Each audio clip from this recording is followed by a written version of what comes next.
قال انی جاعلک للناس اماما، اللہ رب العزت نے ابراہیم علیہ السلام کو آزمائش میں ڈالا۔ رب کائنات خود اعلان فرما رہے فاتمہن، ابراہیم علیہ السلام سارے کے سارے امتحانات میں کامیاب ہوئے۔ رب کائنات نے انعام کا اعلان فرمایا قال انی جاعلک للناس اماما، میں نے آپ کو لوگوں کے لیے مقتدا و پیشوا مقرر کر دیا۔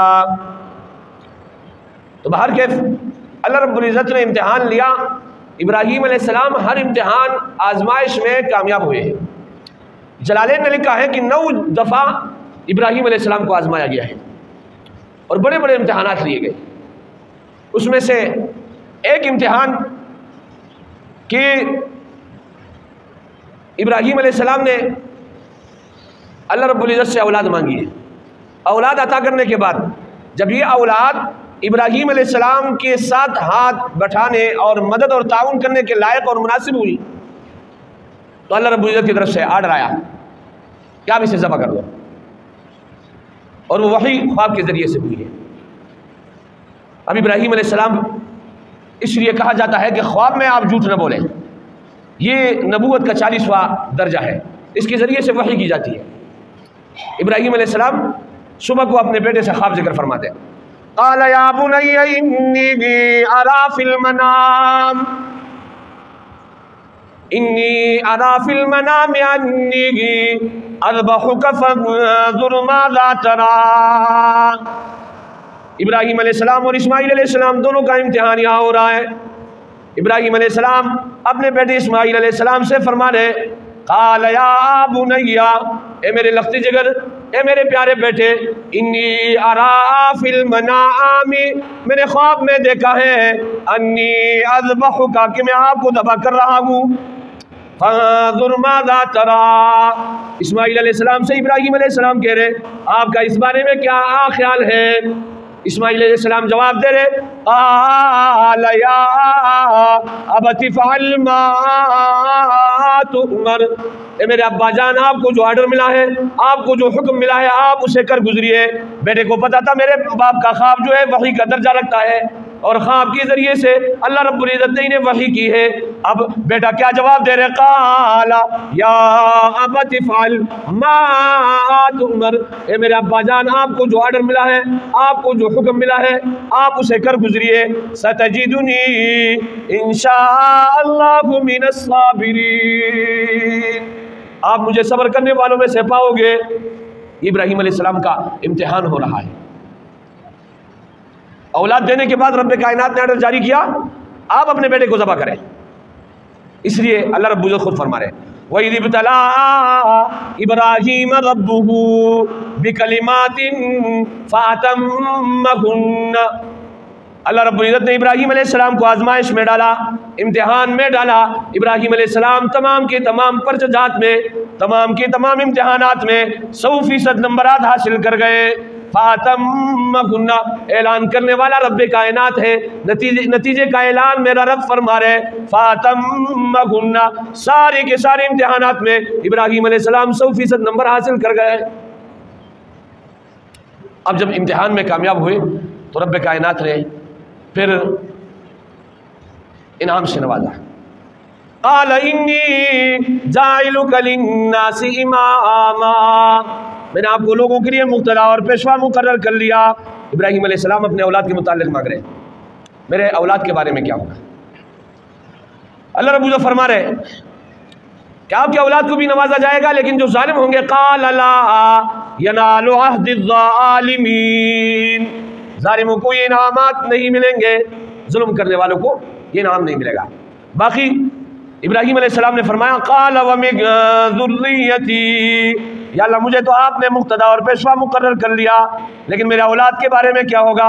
رب کائنات فرما رہے قال لا ینال عہد الظالمین، آپ کے اولاد جتنے ہیں سب کو نواز دیا جائے گا، لیکن جو ظالم ہوں گے اسے انعامات نہیں ملیں گے۔ میرے عزیز ساتھیوں، والدین کے عمل کا اثر اولاد پر بھی ہوتا ہے۔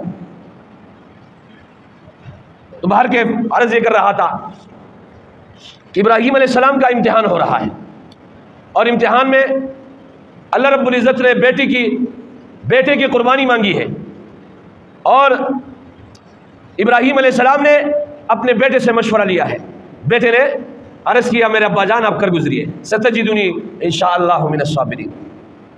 اب بیچ میں جو معاملہ ہوا ہے قرآن نے ذکر نہیں کیا ہے، لیکن میرے عزیز ساتھیوں وہ معاملہ کیا ہوا؟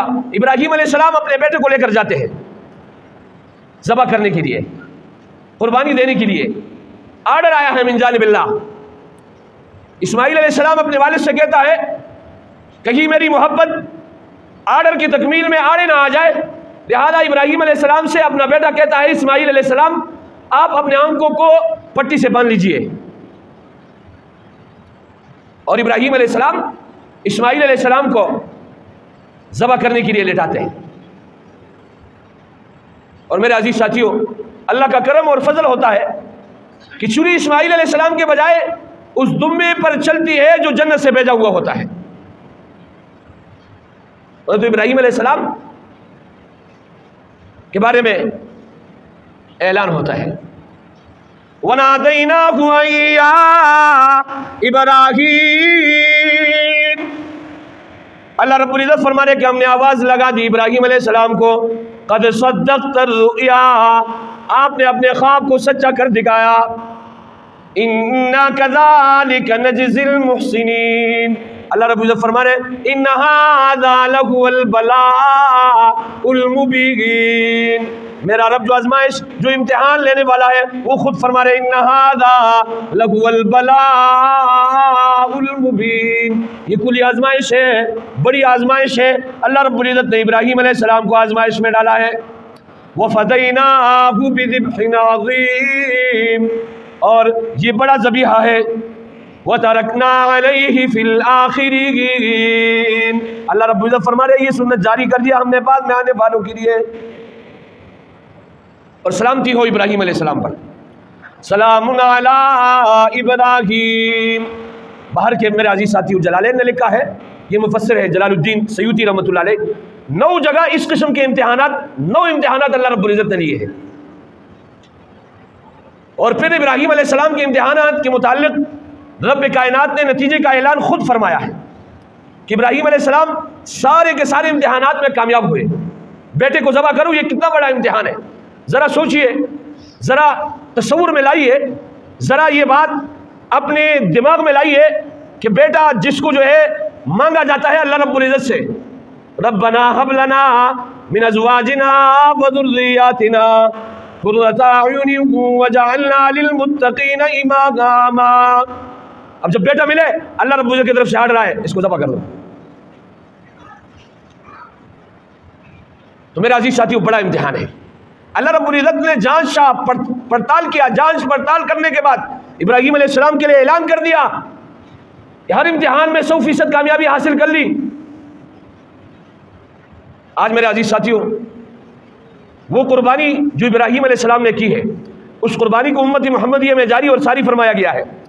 اور نبی اکرم صلی اللہ علیہ وآلہ وسلم فرما رہے کہ میں ابراہیم علیہ السلام کی ملت پر ہوں. قرآن کہتا ہے وَمَن يَرْغَبُ عَن مِّلَّةِ إِبْرَاهِيمَ إِلَّا مَن سَفِهَ نَفْسَهُ. جو ابراہیم علیہ السلام کی مذہب مشرب مسلک سے روگردانی کرے وہ بے وقوف ہوگا. وَلَقَدِ اصْطَفَيْنَاهُ فِي الدُّنْيَا وَإِنَّهُ فِي الْآخِرَةِ لَمِنَ الصَّالِحِينَ. اللہ رب العزت فرما رہے کہ ہم نے ابراہیم علیہ السلام کو چنا، اس کا انتخاب کیا اور وہ آخرت کے اعتبار سے صالح بندوں میں ہوئے. تو میرے عزیز ساتھیو یہ سنت جاری ہوا ہے نبی اکرم صلی اللہ علیہ وآلہ وسلم کی امت میں، اور اس سنت کو جو شخص کرتا ہے اللہ رب العزت اپنی طرف سے نوازتا ہے، اس کو انعام عطا فرماتے ہیں. اور ہمیں صرف نقل کرنے کا کہا جا رہا ہے، لیکن جب قربانی کے ایام آتے ہیں میرے عزیز ساتھیو 100 بہانے ہمارے پاس ہوتے ہیں کسی طریقے سے قربانی سے ہماری جان چھوٹ جائے، کس طریقے سے ہم قربانی نہ کریں. کوئی ایسا مسئلہ ہم نکالے جس کی وجہ سے ہم قربانی سے بچ جائے، نعوذ باللہ. یہ شکر ہے کہ اللہ رب العزت نے اولاد کو ذبح کرنے کا آرڈر جاری تو کر دیا تھا، لیکن اگر ابراہیم علیہ السلام بیٹے کو ذبح کرتے تو یہ سنت ایسی ہی جاری ہو جاتی. لیکن اللہ کا فضل اور احسان تھا کہ رب کائنات نے اس کے بدلے میں ایک دمبا جنت سے بھیجا ہے. تو میرے عزیز ساتھیوں پھر بہت سارے لوگ نکل آتے ہیں، مفسرین بنتے ہیں، قرآن کی تفسیر بیان کرتے ہیں میرے بھائیوں، اور لوگوں سے کہتے ہیں یار آپ کو پتہ نہیں ہے غزہ میں کتنی بڑی جو ہے خون کی ہولی کھیلی جا رہی ہے، آپ قربانی کر رہے ہو، چھوڑو یہ قربانی کے پیسے وہاں بھیج دو. اسی طریقے سے سیلاب زدگان کے لیے بھیجو، ابے جس کے اوپر جو ہے مطلب طوفان آیا ان کے لیے بھیج دو. کسی نہ کسی طریقے سے مسلمان کو اس پٹلی سے ہٹا کر، اس عبادت سے ہٹا کر کسی اور چیز میں لگا دیں. میں آپ کو بتا دوں میرے عزیز ساتھیوں، اگر آپ عبادت کی شکل کو مسخ کرو گے کبھی بھی یہ عبادت قابل قبول نہیں ہے.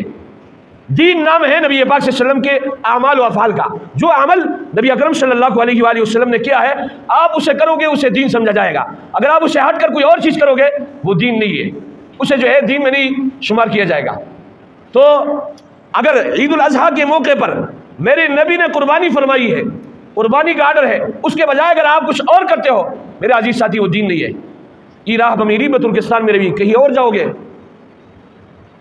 تو باہر کے انشاءاللہ العزیز اگلے جمعے کو چونکہ وہ ختم ہوا ہے، اگلے جمعے کو آپ حضرات کے سامنے ایسے لوگوں کو جو من الجنت والناس ہے، یعنی ایک شیطان تو وہ ہے نا جو جنات سے ہے، بعض شیاطین انسانوں میں سے ہے، لوگوں کے دلوں میں وسوسے ڈالتے ہیں یہ قربانی کا جو پیسہ ہے آپ اسے کسی اور جگہ خرچ کر دیں. یہ وسوسہ ہے، اس کو کہتے ہیں من الجنت والناس.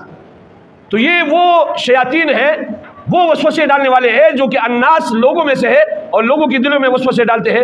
نعوذ باللہ دلائل بھی کہاں سے پکڑتے ہیں. اللہ رب العزت سے دعا کرے جو کچھ کہا گیا سنا گیا اس کو سمجھ لے، اس پر عمل کرنے کی توفیق عطا فرمائے. وآخر دعوانا ان الحمدللہ رب العالمین. آذان ہوگی اس کے بعد سنتیں پڑھ لیں.